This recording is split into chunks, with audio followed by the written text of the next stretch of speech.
Hey there, welcome to this booth mini gathering. I realize that we'll be posting this at a time when most of the students are gone from booth, but folks might still be checking in.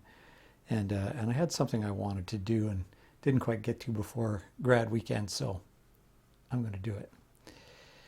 So over this last term, we've been putting up these interview episodes with singer-songwriter and author Steve Bell, alongside some other pieces that have to do with how we might all be able to contribute to making the world a more racially equitable place in particular.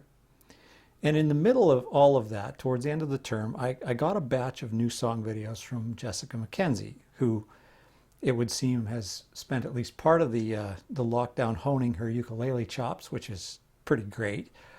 In any event, a couple of those songs struck me as focused on something that many of us want to do better, which is caring for others, as part of making the world a better place, which is, at the heart of what Booth is about.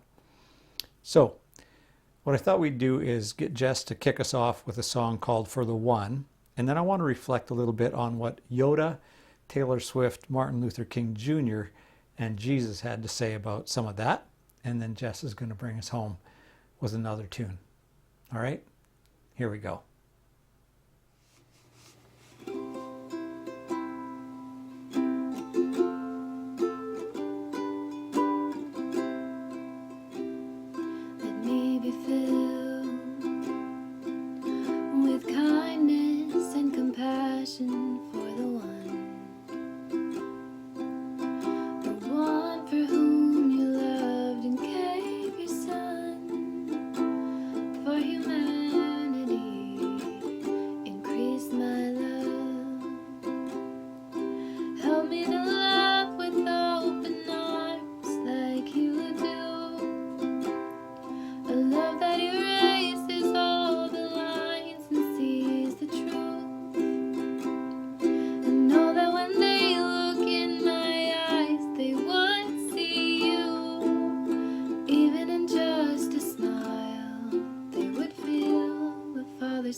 Thanks, Jess. That's delightful. It can be pretty hard to stay in the game when it comes to playing a part in making a better world, especially when it comes to the big stuff, the things that feel kind of global and intransigent, things like systemic racism, poverty, climate change, global pandemics, that kind of stuff. Things that feel too big to even try, because sometimes you just sort of look at them and feel like, well, like really, where do I start? What can I do about that? And one of the reasons it can be hard to get unstuck on this kind of thing is because there's so many things about us that suggest we should think either or. We're surrounded by polarization of all sorts, maybe uniquely these days. I don't know if you've ever seen this, because it was a couple of years back, but in the early Star Wars movie, The Empire Strikes Back, Yoda has this moment where he delivers this famous line. It's become a bit of a meme already, so even if you haven't seen the movies, you might have seen him deliver this line or seen it on a poster or a t-shirt.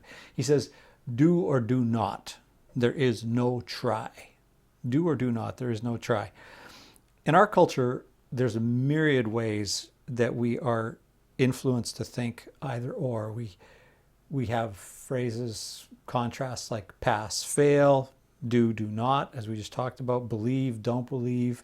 Either you're part of the solution or you're part of the problem, those kind of ideas. So when we're confronted with the kind of problem where it's hard to imagine how we can make any difference at all, we might be tempted to just not engage. I was thinking about that, and I thought maybe we need a mindset that's less like Yoda and more like the one that Taylor Swift talks about in her song, "This Is Me Trying." The person in that song, it's a story song, and the character in the song is kind of a mess, but they're not a total mess. They feel sad enough to drive to the edge of a cliff and to watch their tears fall over the edge, but they're not following their tears over the edge, over the brink. Sometimes they indulge in self-destructive behavior, but then again, they pull out of it and they go talk to someone about what's distressing them. The last chorus of that song says this, "And I just wanted you to know that this is me trying. Maybe I don't know quite what to say. I just wanted you to know that this is me trying. At least I'm trying." Now, just in case you're not part of Taylor Nation, or maybe you feel like, pop song lyrics just lack gravitas in general, here's another example. Martin Luther King Jr., towering figure in the history of the fight against anti-black racism and an inspiration to anyone who's ever sort of engaged with issues of justice and justice and race. I mean, he's a hero in that struggle, right? But he wasn't what you would call a morally flawless person for sure. So in other words, a pretty ordinary person in lots of ways. And he once preached a sermon in which he said this, "Every now and then I think about my own death, and I think about my own funeral. Every now and then I ask myself, what is it that I want said? I'd like somebody to mention that day that Martin Luther King Jr. tried to give his life serving others. I'd like for someone to say that day that Martin Luther King Jr. tried to love somebody. I want you to say that day that I tried to be right on the war question. I want you to be able to say that day that I did try to feed the hungry. And I want you to be able to say that day that I did try in my life to clothe those that were naked. I want you to say on that day that I did try in my life to visit those who were in prison. I want you to say that I tried to love and serve humanity." When Jesus wanted to explore some things around this realm of ideas, he offered something, I would say, at least as memorable as the Yoda line when he said, "Whatever you did for the least of the people, you did for me." And he went on to illustrate what he meant by that with this sort of representative list of really pretty ordinary actions, except that Jesus talked about them as though they were the kind of actions that could change everything. There were things like giving somebody a drink when they're thirsty, reaching out to people who can't get out. Lots of those these days. Sharing your lunch, lending somebody your jacket when they're chilly or when they don't have a jacket to wear. What I find most fascinating about that story, which you can look up in Matthew 25 if you want, is that the people in it who Jesus commends for doing these ordinary things are baffled by what Jesus says those ordinary things can accomplish. They don't get it, how such simple things can intersect with the power of God and change the world. Maybe it's because, like lots of us, they're thinking that making a better world hinges on either or, that it hinges on getting it all right all the time. Maybe it's because it hasn't sunk in yet that one of the most important things that all of us can do to make a better world is just keep trying. If I was going to try to put this into a sentence, I would say that it's not the magnitude of the action that matters. It's that we didn't look at the magnitude of the problem and do nothing. We kept trying. Keep trying. Peace, everybody. Here's Jessica to take us home.